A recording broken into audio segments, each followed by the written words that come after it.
আজ দুপুরেই ঢাকার উত্তরায় ঘটে গেল এক অনাকাঙ্ক্ষিত দুর্ঘটনা।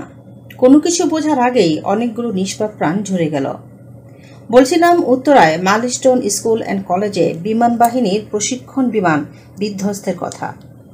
এই যেন কয়েকদিন আগে ভারতে ঘটে যাওয়া ঘটনারই পুনরাবৃত্তি। কিভাবে কি হয়ে গেল?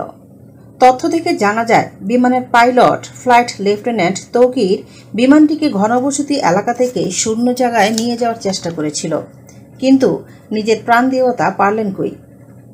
আরও জানা যায়, মাত্র 10 মিনিট পরেই বিদ্যালয়ে ছুটি হতে যাচ্ছিল। প্রাইমারি শ্রেণীর সামনেই বিমানটি বিধ্বস্ত হয়েছে।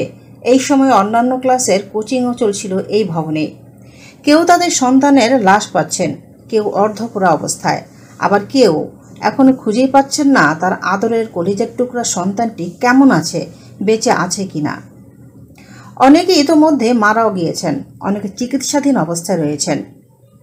আগামীকাল বাংলাদেশে শোক দিবস ঘোষণা করা হয়েছে